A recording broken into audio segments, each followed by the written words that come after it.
Baik, hari ini kita akan diskusi kelompok ya.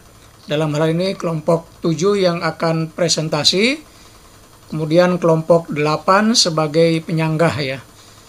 Dan saya harapkan kelompok-kelompok yang lainnya juga ikut berpartisipasi dalam diskusi hari ini ya, yang topiknya tentang negosiasi. Bentar, saya belum kasih otorisasi.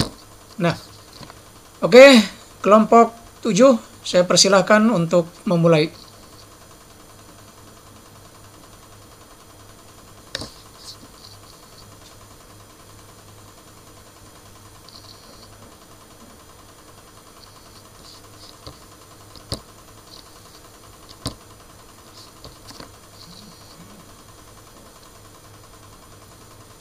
Kelihatan nggak, teman-teman? Ya. Kelihatan. Ya.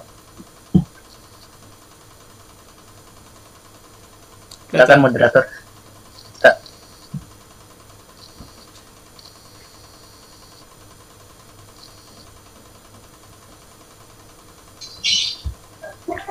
Oke, assalamualaikum warahmatullahi wabarakatuh. Salam. Selamat pagi Pak Iding dan teman-teman semua. Kami kelompok 7 pada kesempatan kali ini akan membawakan materi mengenai negosiasi politik. Adapun kelompok 7 terdiri dari Gus Yasyamudin, Miftahul Huda, dan juga Bian Farid Panjaitan. Lanjut.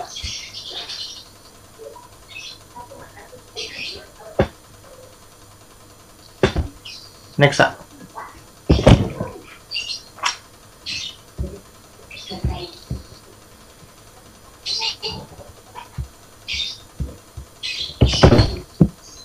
Yang pertama ada definisi negosiasi. Kata negosiasi sendiri berasal dari bahasa Inggris, yaitu to negotiate atau to be negotiating, yang artinya adalah merundingkan, membicarakan mengenai kemungkinan tentang suatu kondisi, atau juga bisa diartikan sebagai tawar-menawar. Kata turunan dari negosiasi ini adalah negotiable, yang berarti dapat dibicarakan dan dapat ditawarkan. Kemudian kata negotiation itu sendiri berarti suatu proses atau aktivitas untuk merundingkan, membicarakan sesuatu untuk disepakati dengan orang lain atau dengan pihak lain. Maka kata negosiasi ini dapat kita artikan dengan beberapa kata kunci. Yang pertama adalah transaksi, yaitu transaksi antara kedua belah pihak yang ingin mencapai suatu kesepakatan yang mana ditempuh dengan jalur persetujuan. Nah, persetujuan ini akan didapatkan dengan cara perundingan antara kedua belah pihak, yang mana dalam perundingan itu terdapat proses tawar-menawar yang hingga pada proses akhirnya yaitu kesepakatan akhir antara para negosiator. Maka yang dimaksud dengan negosiasi politik adalah kegiatan negosiasi dalam kepentingan politik dari pihak-pihak tertentu. Next.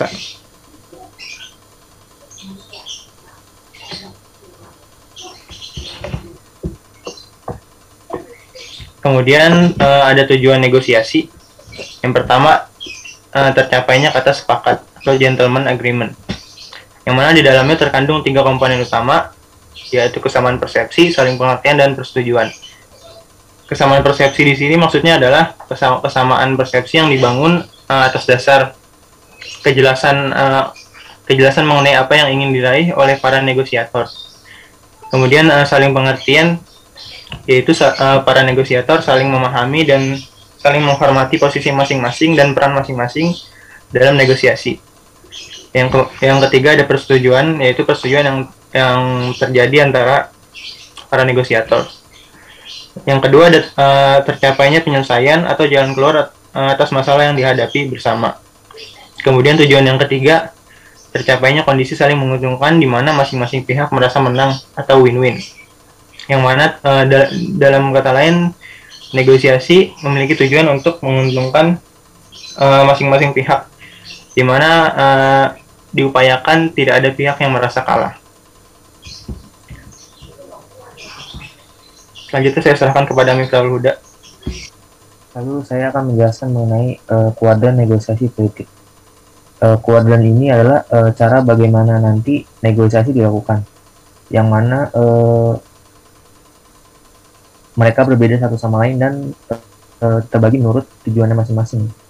Yang pertama itu ada kuadran kolaborasi, yaitu negosiasi yang pihak-pihak di dalamnya bekerja sama untuk mendapatkan manfaat sebesar-besarnya. Nah, dalam kuadran ini pihak-pihak yang bernegosiasi ini memiliki tujuan sama untuk mendapatkan apa yang mereka inginkan. Lalu mereka akan menggabungkan kepentingan-kepentingan mereka untuk mencapai suatu kesepakatan dalam negosiasi nanti. Atau juga bisa dibilang ini sebagai negosiasi yang win-win solution gitu. Lalu selanjutnya ada kuadran dominasi. Kalau dalam kuadran ini satu pihak akan mendapatkan sebagian besar keuntungan yang besar gitu, sementara pihak satunya akan mendapatkan keuntungan yang kecil atau bahkan tidak mendapatkan apa-apa dari hasil negosiasi tadi. Lalu yang ketiga ada kuadran akomodasi, yaitu kebalikan dari kuadran dominasi, yang dimana satu pihak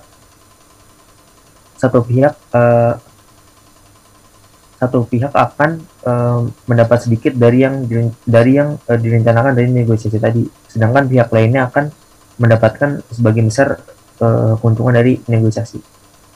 Lalu kuadran kompromi atau kuadran untuk menghindari konflik ialah pihak-pihak yang bernegosiasi gagal untuk mencapaikan kesepakatan sehingga keduanya tidak mendapat apa yang direncanakan. Kuadran ini biasanya dijelaskan untuk mengatasi konflik dengan menghindari konflik dan mengabaikan masalah yang timbul. Atau bisa juga dikatakan kedua belah pihak tidak sepakat untuk menyelesaikan konflik tersebut atau menemukan kesepakatan untuk mengatasi konflik tersebut. Next. Nah, selanjutnya ada instrumen pokok alternatif negosiasi. Nggak selamanya negosiasi ini bisa dilakukan gitu. Ada alternatif sendiri untuk menyelesaikan masalah selain negosiasi. Ada 3 hal. Yang pertama itu ada BATNA atau Best Alternative to Negotiate Agreement. Itu adalah langkah yang ditempuh atau langkah alternatif yang ditempuh oleh negosiator bila negosiasi belum mencapai kesepakatan.